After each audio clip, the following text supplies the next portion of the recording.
As we traveled down the Rhine River in a small sailboat, we kept hearing of this promised land that lay ahead, a land of castles and vineyards and soaring cliffs. And as we were jostled by big ships and directed into concrete canals, I was half beginning to think that it didn't exist. Until, that is, we arrived there.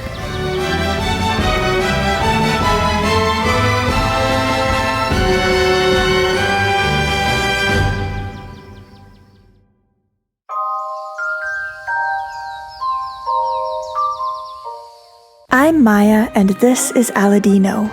In mid-November, we converted our 28-foot sailboat into a riverboat, and we started going north, from the Mediterranean all the way to the North Sea. In front of us, we had 2,000 kilometers and 200 locks. Join us as we navigate river currents, discover incredible places, cruise through canals, wait out a global pandemic in the heart of France, and record the whole voyage with a new episode every Friday. This is North Through the Continent. We're going north through the continent.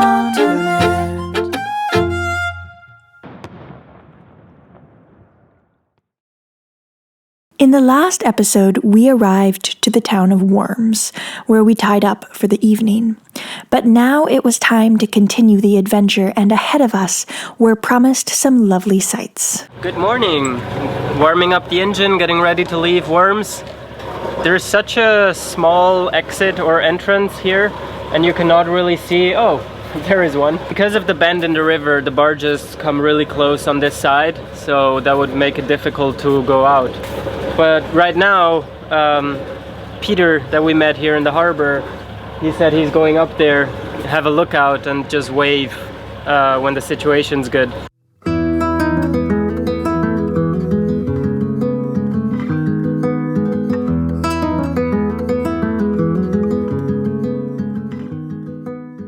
The river here was wider and slower than what we had experienced earlier. The scenery was also different. Interesting things began appearing on the riverbank. So far, with a few exceptions, the scenery on the Rhine hadn't been much to rave about. So when these vineyards came into view, we were absolutely delighted. We kept hearing how sections of the Rhine are absolutely beautiful, and now it seemed like we were finally nearing those sections. But this was still only the beginning.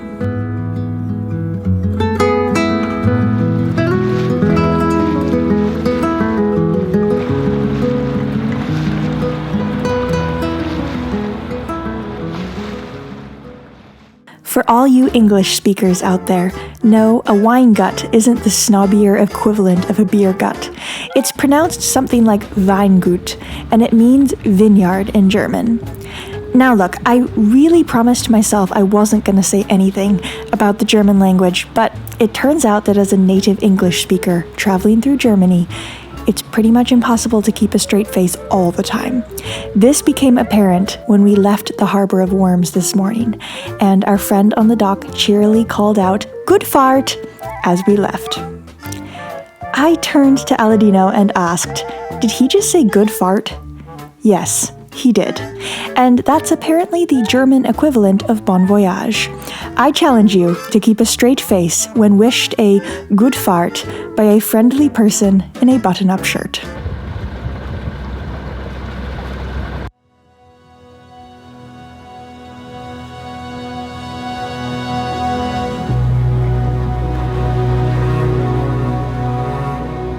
The river here was much wider and the current was much slower. It was a relaxing voyage again. People lounged in the shade by riverbanks, and other pleasure boats wandered around. Of course, there were still signs of industry, but it no longer felt like we were grossly misplaced on our tiny little boat.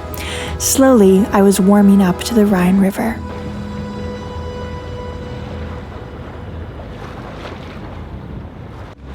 So, over there is a car that looks like it's been converted into a boat, and it's just bobbing along. And that's an outboard. It's so funny. Can we go closer, Dean?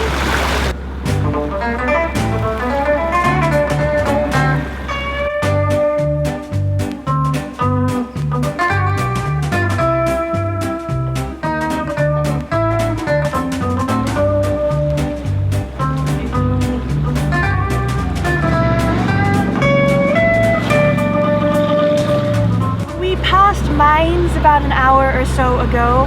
And what's the name of the place where we want to go tonight? Rüdesheim, Rüdesheim? I think. Something like this. And apparently this sort of section of the river is what's known as the romantic Rhine. This section is actually quite nice, and the fact that the river is so wide and flat just makes it super easy and super stress-free. Barge! Well, sailing barge coming towards us. A Dutch shoe! A Dutch shoe converted into a sailboat. Or is that not how it works?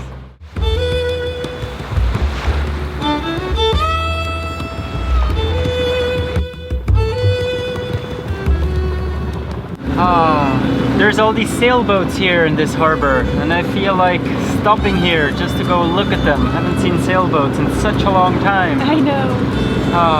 Feels like friends.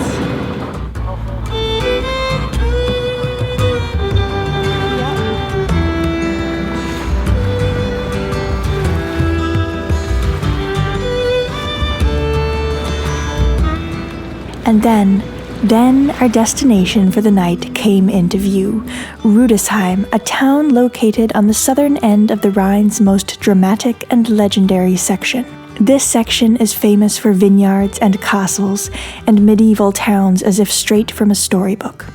It is alive with myths and legends about robber knights and fallen sirens and ancient mariners. As we neared the harbor and saw the hills in the distance, I slowly felt my stress from the previous section wash away. Well, almost. We are entering the harbor. And I hope it's seaweed, because it's indicating 1.7, and it's not our speed this time. Alright, I go. There are sailboats in the harbor.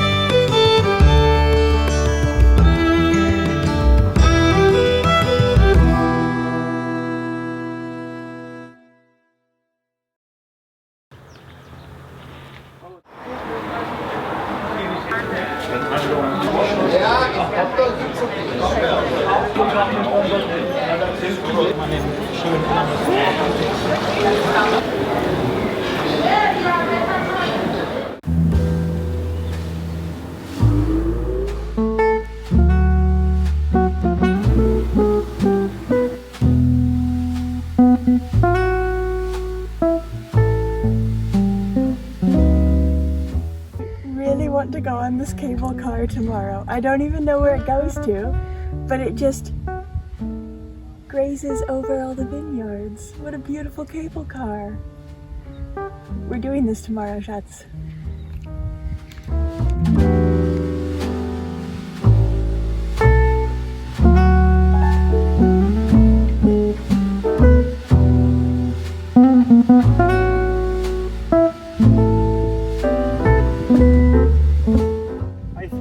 Their secret. Do tell. This is the valley where they collect all the grapes. They throw them all into here, and then the whole town comes, have a rave on it, barefoot, I learned.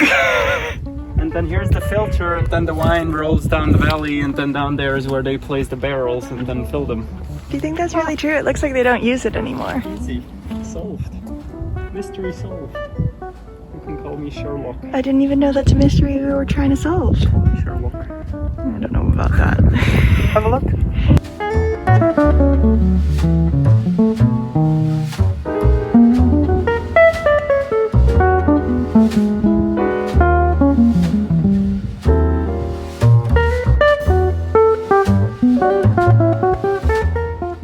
I meandered between vines, their gently moving leaves framing the blue river that cut through the valley below. I finally understood. We had been quietly cursing the Rhine under our breath as we dodged commercial ships and passed through huge industrial areas. But it had been worth it. This section of the Rhine has long inspired art and poems and music. It has unified Germany, and it is home to legends and myths, and it's a UNESCO World Heritage Site. I walked slowly, stopping to try and capture pieces of the magic on camera. It seemed like an impossible task. The hills were alive with stories. They whispered between the walls of ruins and the gentle curves of monuments. Soon would learn more about the stories of the Rhine, about the robber knights and the fallen sirens and the plight of mariners on doomed ships. But for now, we were just taking it all in.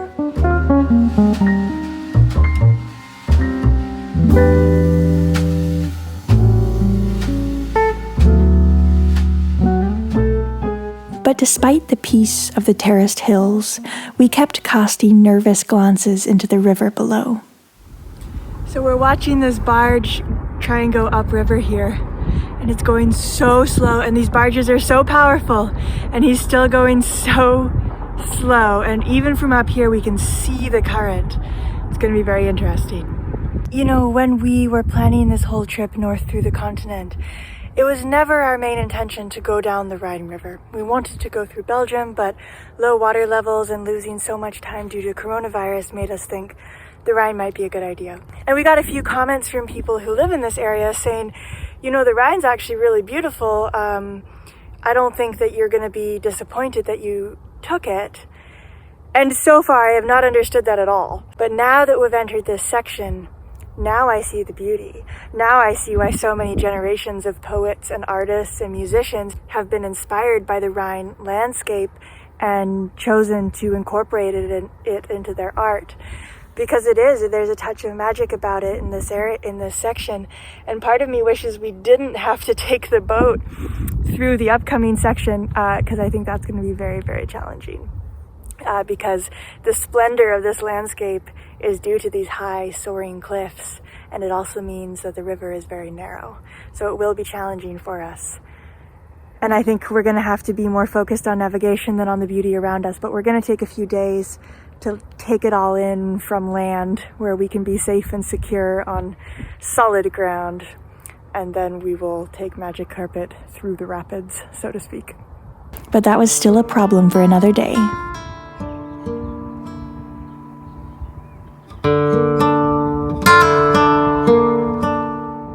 And I'm amazed that we're here all by ourselves. There were lots of people in town, but here at sunset in these gorgeous vineyards overlooking the river, and there's not a soul. And yes, the slow barge is still there.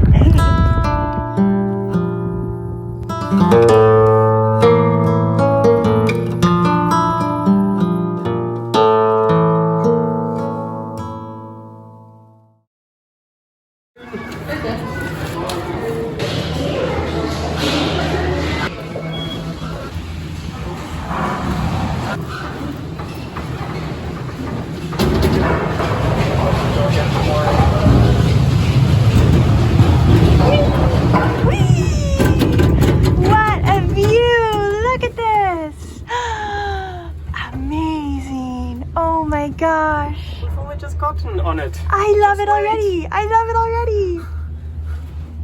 Wow. Oh my god, this is such an amazing tourist attraction. Like, why not? It's a beautiful landscape. Why not install a cable car? I'm all for it.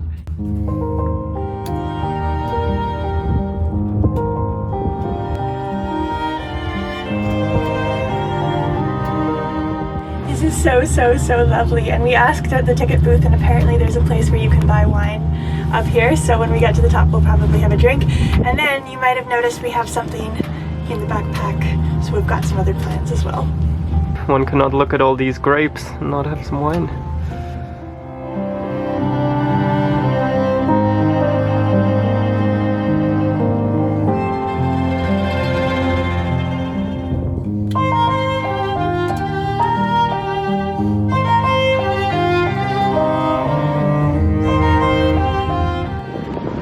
Not the end. Oh no, it's already ending. That was such a lovely ride. I am so happy about this.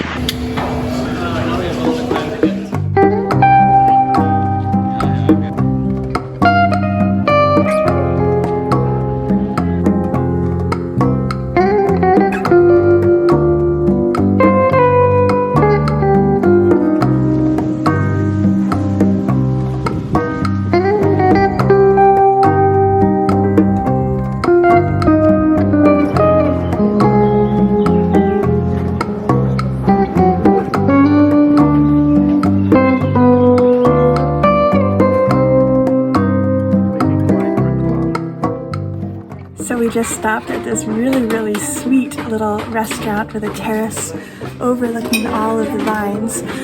So we're gonna have a glass of wine, maybe something to eat, and then once the sun starts going down a little bit more and the light becomes a little bit more golden, then we're going to go film something specific for you all. Not always if I'm having a glass of wine, it means I'm not working. Oh yes, you're very hard at work. You should tell the story about that lens. It's from my grandma. Yeah. I inherited from my grandma, and she was a professional photographer. And I wanted to become a photographer too at one point as a teenager. But then, I pretty much realized or thought that it is a breadless job.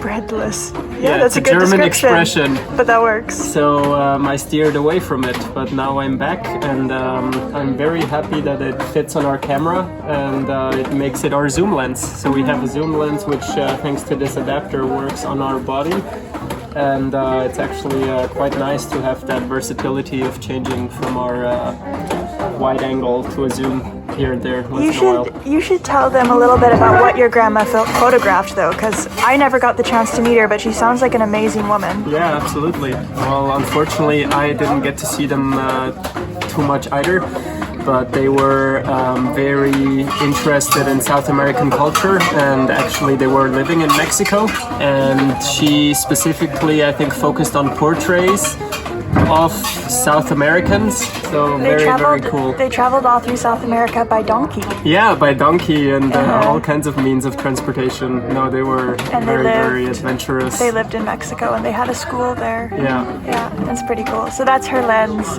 and we got an adapter for it, and I'm really happy with it. It's got a cool story behind it. Totally. It's interesting to think about what that lens has looked at before. Oh yeah. Yeah. It has been places.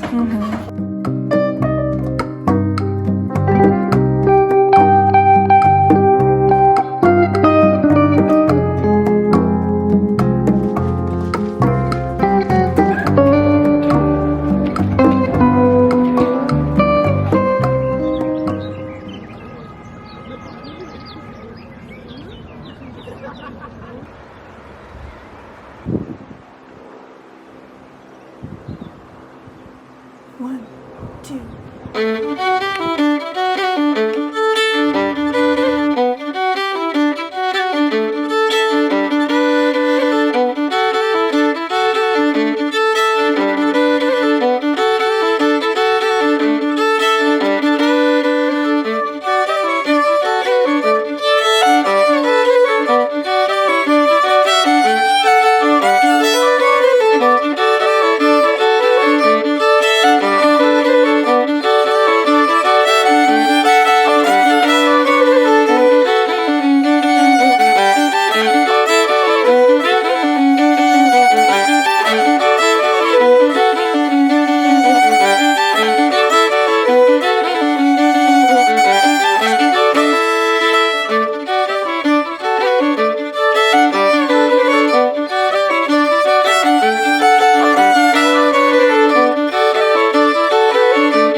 And with that, this episode ends.